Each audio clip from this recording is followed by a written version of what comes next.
Hello dear friends, welcome to Gurukul. हम continue कर रहे हैं NCERT reading. So today we will begin with NCERT class 6 chapter 4 history and the title is what books and burials tell us. मतलब title बताता है हमें कि किताबें और जो बरियल्स मिले हैं वो हमें हिस्ट्री के बारे में क्या बताते हैं। तो जिसने भी जो प्रीवियस वीडियो है हमारे हिस्ट्री के वो नहीं देखे हैं वो उन वीडियो को देख सकता है, जिससे आपको हिस्ट्री का थोड़ा ब्रीफ मिल जाएगा। एंड अगर आप इस चैनल पर न्यू हैं तो चैनल को सब्सक्राइब करें, वीडियो पसंद आता है तो लाइक करें। आपका जो भी फीडबैक है हमें कमेंट सेक्शन में ज़रूर बताएं। Okay, so let's begin with the chapter Mary in the library. अब हम बात करते हैं मैरी की। मैरी लाइब्रेरी में है। As the bell rang the teacher asked the student to follow him because they were going to the library for the first time. Okay, तो क्या होता है हमारे स्कूल्स में लाइब्रेरी होती है और जिस दिन भी हमें जो लेक्चर फ्री मिलता है तो उसमें जनरली टीचर्स क्या करते हैं, बच्चों को लाइब्रेरी ले जाते हैं। और इसी तरह से मैरी को भी क्या हुआ कि उनके टीचर ने बोला कि सारे स्टूडेंट उनको फॉलो करें और सभी लोग पहली बार कहाँ गए, library. When Mary stepped inside she found that the library was larger than their classroom. उसने देखा कि लाइब्रेरी जो है वो क्लासरूम से भी ज़्यादा बड़ी है। And there were so many shelves are full of books. और जहाँ पे बहुत सारी शेल्फ्स हैं, बहुत सारी अलमारियाँ हैं जिनमें किताबें रखी हुई हैं। In one corner was a cupboard filled with large old volumes. Seeing her trying to open the cupboard, the teacher said, that cupboard has a very special book on different religion. Did you know we have a set of Vedas?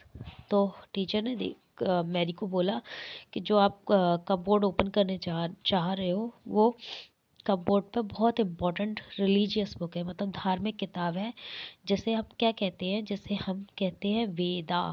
तो ये set of Vedas है जो उसका board पे रखे हुए हैं। What are the Vedas? Vedas क्या है? मेरी आश्चर्य में पड़ गई। तो चलिए हम बात करते हैं अब कि वेद क्या है। तो आपने जैसा कि सुना होगा, जनरली हम सुनते रहते हैं क्योंकि हम सब इंडियंस हैं और इंडियंस को हर रिलीजन के बारे में, हर किताब के बारे में ऑलमोस्ट पता होता है। हम सब बचपन से ही हर धर्म से, हर किताब से जुड़े हुए हैं। तो आज हम वेदों के बारे में कुछ जान लेते हैं। One of the oldest book in the world. Veda क्या है? किताबों में, मतलब आप देखें तो किताबों में सबसे पुरानी किताब है जो कि हिंदू धर्म का धार्मिक ग्रंथ है। Okay, you may have heard about the Vedas. आपने शायद सुना हो। There are 4 of them. तो 4 वेद हैं हिंदू धर्म के अंदर। The Rigveda, Samaveda, Yajurveda and Atharvaveda. The oldest Veda is Rigveda. तो वेदों में जो 4 वेद हैं उनमें सबसे पुराना, जो सबसे प्राचीन वेद है वो है Rigveda. Composed about 3,500 years ago, जो कि 3,500 साल पुराना है। The Veda include more than 1,000 times. और इन वेदों के अंदर क्या है? इन वेदों के अंदर मंत्र हैं। ठीक है, जो यज्ञ होते थे, जो एक तरह से आप कह सकते हैं धार्मिक प्रोसेस होती थी, उन सब से रिलेटेड इसमें बहुत सारे मंत्र हैं। ठीक है, कॉल्ड सूक्त। और इन हाइम्स को क्या बोलते हैं? सूक्त। और वेल सेड, मतलब बहुत अच्छा कहा हुआ। ठीक है, these hymns are in praise of various god and goddess. तो ये जो मंत्र हैं ये बहुत सारे देवी देवताओं को प्रसन्न करने के लिए, उनकी तारीफ में, या आप कह सकते हैं उनको प्रसन्न करने के लिए लिखे हुए हैं। 3 गॉड्स आर स्पेशली इम्पोर्टेंट, जिसमें 3 जो भगवान हैं, 3 जो देवी देवता हैं वो बहुत इम्पोर्टेंट है। ठीक है, जिनके Agni, the god of fire, Indra the warrior god and the Soma a plant. तो 3 देवताओं को बहुत ज़्यादा महत्वपूर्णता दी गई है किसमें? वेदों में। पहले इन अग्नि को, जो कि जो आग है उसको बोला, उसके भगवान है। ठीक है, अग्निदेव। इंद्र, इन्हें युद्ध का देवता बोला जाता है। और सोम, इनको वनस्पति का देवता बोला जाता है। ठीक है, तो प्राचीन समय में जब लोग जो थे, अर्ली ह्यूमंस जो थे, वो कम्प्लीटली किस पर डिपेंड थे? नेचर पर डिपेंड थे। तो उन्होंने नेचर की ही पूजा करना और नेचर को बहुत ज़्यादा सम्मान देना ज़रूरी समझा, क्योंकि उनकी लाइफ कहीं ना कहीं कम्प्लीटली नेचर पर डिपेंड थी। These hymns were composed by sages. ये हाइम्स जो हैं, ये मंत्र जो हैं, इनको किसने बनाया? इनको ऋषियों ने बनाया। Priest taught to student to recite and memorise each syllable. तो जो प्रीस्ट होते थे, जो पुजारी होते थे, वो बच्चों को या उनके जो स्टूडेंट्स होते थे उनको सिखाते थे और उनको सही से प्रोनाउंस करना, इनको याद करना बताते थे। Okay, word by word, sentence by sentence and bit by bit. कहते हैं ना कि मंत्र कभी भी गलत नहीं बोला जाता, तो इनको बहुत केयरफुली पढ़ना होता था। इसीलिए इन्हें सिर्फ वो पढ़ते थे जो इसमें अच्छी खासी जानकारी रखते थे। ठीक है, तो जो प्रीस्ट होते थे वही स्टूडेंट्स को सिखाते थे और उनको वर्ड बाय वर्ड एक एक चीज़ सही से बोलना, सही उच्चारण सिखाते थे। Most of the hymns were compose taught and learn by man. ज़्यादातर क्या होता था, हेम्स जो होते थे, जो मंत्र जो होते थे, उनको पुरुषों द्वारा ही सीखा जाता था, पढ़ा जाता था और समझाया जाता था। A few were composed bye woman. सिर्फ कुछ मंत्र हैं जो किसी स्त्री द्वारा लिखे हुए हैं। The Rigveda is in the old or Vedic Sanskrit. ठीक है, ये किस में लिखा हुआ है? वैदिक संस्कृत में लिखा हुआ है। Which is different from the Sanskrit you learn in the school these days. और ये संस्कृत जो है, आजकल आप जो स्कूल में संस्कृत पढ़ते हैं उससे थोड़ी अलग है। Okay, these books we use are in written and printed। तो ये जो किताबें हम यूज़ करते हैं वो कैसी हैं? रिटन एंड प्रिंटेड है। The Rigveda was recited the Rigveda was recited and heard rather than read. ठीक है, तो ऋग्वेद जो है वो क्या किया जाता था? उसको याद किया हुआ है, सुना हुआ है और पढ़ा हुआ है। ठीक है, मतलब it was written down several centuries after it was first compose. तो ये जो ऋग्वेद के जो मंत्र हैं वो बहुत सदियों पुराने थे। इन्हें सिर्फ एक से दूसरे तक सिखा सिखा के ट्रांसफ़र किया गया, लेकिन इनका संकलन या इनको लिखना बहुत बाद में हुआ है। ठीक है, और इनको प्रिंट हुए तो लगभग 200 साल ही हुए हैं। ओके, तो ये ऋग्वेद का जो संकलन है, मतलब ये जो ऋग्वेद के जो मंत्र थे वो एक से दूसरी ओर, मतलब ये जो प्रेस्ट होते थे उन्होंने अपने स्टूडेंट को सिखाया, उन्होंने स्टूडेंट्स ने अपने स्टूडेंट को सिखाए और इस तरह से ये एक से दूसरे के व्यक्ति तक पहुंचते गए। Now let's move on to the next heading, how historian studies the Rigveda. किस तरह से हिस्टोरियंस ने ऋग्वेद को पढ़ा। ठीक है, तो historian like archaeologist find out about the past. जो आर्कियोलॉजिस्ट थे, जो हिस्टोरियंस थे, वो उन्होंने पास्ट के बारे में जानकारी निकाली। But in addition to material remain they examine written sources. लेकिन बहुत सारी चीज़ें अभी भी एग्जामिन करने बाकी रह गई थी, बहुत सारी चीज़ें। कहता है स्टोरीज बहुत थी लेकिन कुछ गुत्थियाँ थी जो सुलझी नहीं थी, और ऐसे में उनको जो भी रिटर्न साक्ष्य मिले उन्होंने उस पर जांच पड़ताल करना, उनको एग्जामाइन करना शुरू कर दिया। Let us see how they study the Rigveda. देखते हैं कि उन्होंने ऋग्वेद कैसे पढ़ा।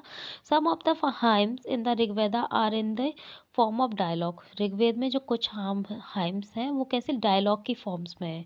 This is the part of one such hymn, a dialogue between a sage named Vishwamitra and the two rivers. तो कुछ जो है ना वो डायलॉग्स की फॉर्म में है, जैसे कि एक हाइम है, एक मंत्र है जिसमें जो ऋषि विश्वामित्र हैं उनके बीच और दो नदियों के बीच, दो नदियां यहाँ पे कौन कौन सी? बीज and Sutlej.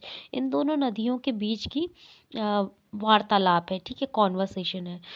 That were worshipped as goddess. और दोनों ही नदियों को कैसे पूजा जाता था? एक देवी की तरह पूजा जाता था। देखिए, जैसे मैंने आपको बताया कि हमारे यहाँ प्रकृति पूजा पर बहुत ज़्यादा ध्यान दिया जाता था अर्ली टाइम्स में, क्योंकि प्रकृति पूजा जो थी, व्यक्ति जो है पूरी तरह से प्रकृति पर निर्भर करता था, इसलिए प्रकृति की पूजा बहुत ज़रूरी मानते थे। देखिए, ये दिया हुआ है आपका विश्वामित्र एंड द रिवर्स का जो पूरा हाय, मतलब हाय में और जो उनके बीच की कॉन्वर्जेशन है वो पूरी दी हुई है, आप इसको पढ़ भी सकते हैं। Okay, now move on to the next heading, cattle horses and chariots. Okay, तो इनके बारे में हम बात करते हैं किस तरह का।